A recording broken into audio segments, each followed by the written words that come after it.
안녕하세요. 오늘은 창세기 3장 말씀 가지고 생명의 길이라는 제목으로 은혜를 나누고자 합니다. 하나님께서 세상을 창조하셨습니다. 최고의 환경을 만들어 주셨습니다. 에덴 동산의 신혼 과정을 이루게 하셨습니다. 아담과 하와가 오순도순 살게 하셨습니다. 어느 날 손님이 찾아왔습니다. 1절에 보면은 뱀은 여호와 하나님이 지으신 들짐승 중에 가장 강교하니라. 뱀이 여자에게 물어 이르되 하나님이 참으로 너희에게 동산 모든 나무의 열매를 먹지 말라 하시더냐. 사단은 뱀의 모습으로 찾아왔습니다. 에덴 동산의 창조 이전 어떤 일이 일어났던 것이 분명합니다. 지금 이 뱀이 여자를 꼬여서 누구를 뒷조사하고 있습니까? 하나님을 조사의 대상으로 삼았습니다. 하나님의 말씀을 평가질하고 있습니다. 하나님이 참으로 너희에게 동산 모든 나무의 열매를 먹지 말라 하시더냐. 하나님이 평가 대상입니까? 뱀의 내면에 무엇이 있습니까? 에스겔서 28장에 보면은 두로 왕에 대한 진단이 나오는데, 두로 왕을 가리켜서 두로 왕의 마음속에 교만이 가득해가지고 나는 신이라 이런 마음을 가지고 있다라는 것입니다. 하나님의 마음 같은 채 한다라는 것입니다. 그런데 하나님께서 지적하기를 너는 사람이요 신이 아니라 이렇게 말을 합니다. 두로 왕에 대한 이 내용을 통해서 사단의 본성을 알 수가 있는데 하나님의 자리에 앉고 싶어 하는 것입니다. 교만이 어디서 왔을까요? 에스겔서 28장에 보면은 12절에 보면은 이 두로 왕에 대해서 지혜가 충족하고 온전히 아름다웠다 이렇게 말을 합니다. 너무 잘났던 것이 문제였고 너무 큰 성공을 이루었던 것이 교만의 발단이었습니다. 사단의 덫에 빠져드는 과정이 무엇입니까? 2절과 3절에 보면은 여자가 뱀에게 말하되 동산나무의 열매를 우리가 먹을 수는 있으나 동산 중앙에 있는 나무의 열매는 하나님의 말씀에 너희는 먹지도 말고 만지지도 말라 너희가 죽을까노라 하셨느니라. 코로나 시기에 교회들마다 다양한 방법으로 예배를 드렸습니다. 어떤 교회들은 줌을 통해서 가정마다 설교 방송을 송출했습니다. 대체로 열심히 앉아서 예배를 드렸는데 간혹 어떤 분들은 그렇게 예배를 드렸다고 합니다. 제가 본 적은 없지만은 설교 방송을 켜놓고 화장실 가기도 하고 또 부엌에서 요리하기도 하고 앉아서 잠자기도 하고 개인 일을 한다는 것입니다. 그러니 말씀이 제대로 들어가겠습니까? 여자도 하나님의 말씀을 소중히 여기지 않았습니다. 가볍게 여겼습니다. 말씀을 왜곡했습니다.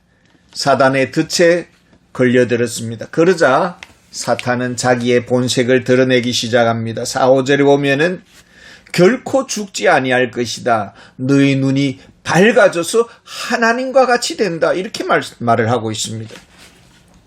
창세기 2장 17절에 보면은 선악을 알게 하는 나무의 열매를 먹는 날에는 반드시 죽는다 이렇게 했습니다. 이 말씀의 거역은 죽음이라는 결과가 초래되는 것이죠. 근데 사탄은 어떤 근거로 해서 결코 죽지 않겠다라고 않을 것이다라고 말을 합니까? 자기 생각, 자기 판단. 이것이 오히려 하나님의 뜻보다 우월하다고 지금 여기고 있습니다. 선악을 알게 하는 나무의 본질이 무엇입니까? 왜 순종과 불순종이라는 시험대 위에 서게 하신 것입니까? 왜 하나님은 인간의 행복을 박탈하려고 하는가, 그런 생각을 가질 수가 있지만은 사실은 사단은 욕심이 지나쳤습니다. 이사야 14장 3절에 보면은 네가 네 마음에 이르기를 내가 하늘에 올라 하나님의 뭇별 위에 내 자리를 높이리라. 내가 북극 지폐의 산 위에 앉으리라. 내가 어떻게 하겠다라고 말을 하고 있습니다. 이런 사단의 이 교만한 마음이 이 여자에게 전달되니까 어떻게 되겠습니까? 지금 내가 누구와 접촉하고 누구와 만나고 누구와 가까이 하는가가 곧 나를 말해주는 것입니다. 여자와 뱀이 접촉을 했습니다. 그러니까 이렇게 동화되는 것이죠. 아담에게 거짓말하고 이렇게 몰래 빠져나와서 뱀과 같이 하루 종일 지내는 것입니다. 그러니까 그 여자의 마음속에 이상한 마음이 전달이 되고 사단의 교만을 닮아가기 시작을 하고 여기에 탐욕의 덫에 걸려버린 것입니다. 그래서 6절 보면 여자가 그 나무를 본즉 먹음직도 하고 보암직도 하고 지혜롭게 할 만큼 탐스럽기도 한 나무인지라 이것을 따먹고 남자에게도 주었다라고 이야기합니다. 10번 찍어 안 넘어가는 나무가 없다라는 말이 있습니다. 뱀은 여자에게 계속 접근을 했을 것이고 결국 잡아뜨렸습니다. 아담은 여자의 말 한마디에 그냥 넘어가 버렸습니다. 평상시에 얼마나 하나님과의 교제를 소홀히 했는가를 이 행동에서 알 수가 있습니다. 영적 테마는 하나님의 말씀을 망각케 합니다. 그래서 잠언서 30장에 보면은 아굴의 기도가 나옵니다. 아굴의 기도 속에는 이런 기도가 있죠.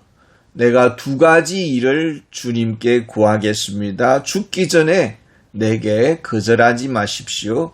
가난하게도 마옵시고 부하게도 마옵시고 오직 필요한 양식으로 나를 먹이시옵소서. 내가 배불러서 하나님을 모른다 할까? 또는 내가 너무 가난해서 도둑질할까? 두렵습니다. 이렇게 기도를 하고 있습니다. 사단과 이 전염된 자의 공통점이 무엇입니까? 너무 잘났고 너무 풍요로웠습니다. 여기에 대해서 하나님께 감사하기보다는 오히려 교만했습니다. 교만과 불신종의 열매를 맺었습니다. 이 행위 언약을 깨버린 아담에게 나타나는 정상이 무엇입니까? 정말로 선악을 아는 지혜를 받았습니까? 7절에 보면은 그들의 눈이 밝아져 자기들의 벗은 줄을 알고 무화과 나무 잎을 엮어 치마로 삼았더라. 선악을 아는 분별력을 받은 것이 아니라 수치의 지식, 죄책의 인지 능력을 가지게 된 것입니다. 그리고 스스로 어떤 이 문제를 해결하고자 하는 자구책을 마련하려고 했습니다. 무화과 나뭇잎을 엮어서 치마로 삼았더라. 수치와 이 부끄러운 이 치부를 스스로 가리려고 했습니다. 심리적인 사탄의 노예 상태에 들어가게 되고 죄의 종이 되어버렸습니다. 하나님의 반응이 어떠했습니까? 아담에게 찾아와서 내가 어디 있느냐 묻습니다.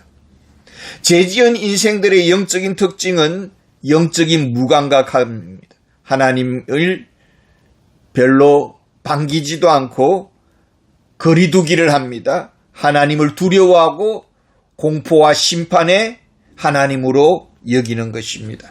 그런데 하나님께서는 찾아오셔서 손을 내미시고 어디 있느냐?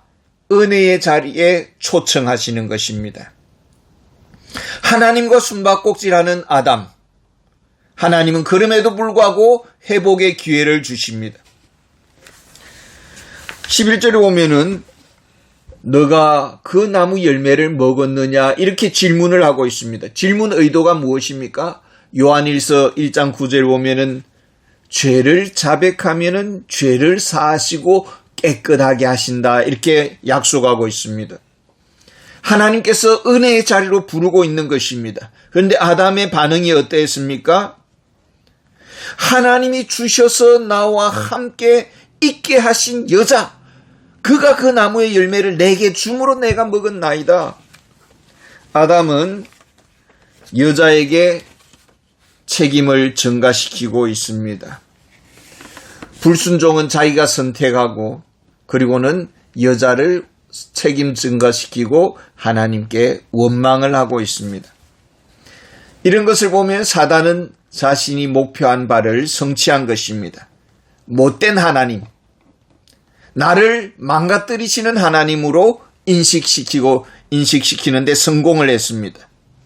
회개보다는 불평과 원망하는 아담, 돌이키지 않는 완악한 죄악성, 이것이 타락의 결과입니다. 하나님은 우선적으로 어떤 조치를 취했습니까?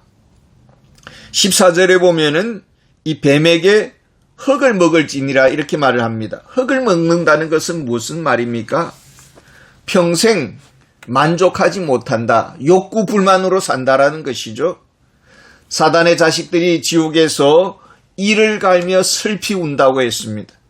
불경건한 자들의 특징은 회개하지 않습니다. 돌이키지 않습니다. 항상 불평하고 원망하고 욕구 불만으로 문제만 일삼습니다.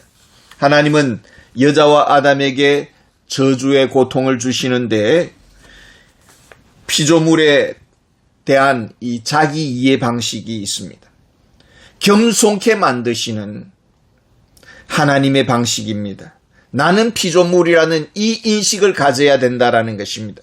여자는 출산의 고통을 주시고 또 평생 자녀들로 인해서 가슴앓이를 할 것입니다. 가정에는 남편과 항상 으르렁거릴 것이고 위기의 가정, 결혼 반, 이혼 반의 불안한 가정 문화가 형성될 것입니다. 아담은 평생 가족 부양이라는 책임을 지고 강제 노동에 시달리게 될 것입니다. 그러나 환경은 비협조적일 것이고 밭농사도 쉽지 않을 것입니다. 무엇을 하든지 목숨을 걸어야 겨우 생존 가능한 박토 환경을 주어진 것입니다. 무서운 심판이 결정됩니다. 19절 보면 너는 흙이니 흙으로 돌아갈지니라. 죽음의 요단강을 그 누구도 예외 없이 건너가야 합니다. 왜 죽음의 저주가 주어졌을까요? 영생의 길이 있습니다. 그런데 그 영생의 길에 거룹들과 두루 도는 불칼이 지키고 있습니다. 에덴 동산에서 추방되고 죽음을 맞이하게 됩니다. 그런데 여기에도 더 깊은 하나님의 은혜가 있습니다. 영원히 죄와 저주의 삶이 지속된다면 어떻게 될까요? 죽지도 못하고 죽고 싶어도 죽지도 못하고 살고 싶지도 않는 그 생을 그저 계속 연명한다면 얼마나 끔찍한 일이 벌어지는 것입니까? 그래서 하나님께서는 죽음으로서 이 길을 차단시킨 것입니다. 죽음 저 너머에 영생의 길은 어디에 있습니까? 어떻게 하면 하나님과 교제를 회복할 수가 있겠습니까? 어떻게 하면 다시 사는 부활의 새날을 우리가 맞이할 수가 있겠습니까? 15절에 보면은 내가 너를 여자와 원수가 되게 하고 내 후손도 여자의 후손과 원수가 되게 하리니 여자의 후손은 내 머리를 상하게 할 것이요 너는 그의 발꿈치를 상하게 할 것이니라. 사단은 더 이상 매력 덩어리가 아니고 기피 대상, 혐오 대상입니다. 이 세상은 사단의 후손과 경건한 여자의 후손이 영적 전쟁터가 되어버렸습니다. 이 세상에 여자의 후손 메시아를 약속해 주십니다. 사단은 여자의 후손 메시아를 물 것입니다. 십자가의 죽음의 길로 몰고 갈 것입니다. 그런데 역설적으로 이 십자가의 죽음은 사단을 오히려 파멸의 길로 이끌 것입니다. 여자의 후손은 어떻게 우리 영혼을 구속하십니까? 여자의 후손은 어떻게 천국문을 열게 될까요? 여자의 후손은 어떻게 하나님과 화평의 길을 여십니까? 여자의 후손은 어떻게 하늘의 복과 땅의 복을 우리에게 가져다 줄까요? 21절에 보면은 여호와 하나님이 아담과 그의 아내를 위하여 가죽 옷을 지어 입히시니라. 구속의 역사는 우리 스스로 무화과 나무 잎을 엮어 치마를 만들어 입는다고 해서 해결되는 것이 아닙니다. 이 세상 종교는 스스로 문제 해결 방식을 제시를 합니다. 그러나 참된 종교는 오직 예수 그리스도의 십자가의 죽으심으로만이 그 죄값을 치르시는 것입니다. 예수 그리스도의 피값으로 우리의 영혼은 다시 사시고 그 피값으로 우리의 모든 죄를 용서해 주시고 또 이 사실을 믿는 자마다 예수 그리스도의 의의 옷을 입혀 주시는 것입니다. 십자가를 믿음으로 의의 옷을 입고 담대히 우리는 하나님 앞에 나아갈 수가 있습니다. 십자가를 믿음으로 하나님의 자녀가 되는 권세가 주어집니다. 십자가를 믿음으로 의롭다 하심을 얻습니다. 십자가는 사단과 죄와 저주의 노예에서 우리를 자유케 합니다. 하나님의 아들의 그 상속자의 권세를 복을 누리게 하십니다. 이 길은 오직 십자가만이 열쇠입니다. 그래서 그리스도인은 오직 그리스도의 십자가만을 자랑하는 자가 진정한 그리스도인이 되는 것입니다. 감사합니다.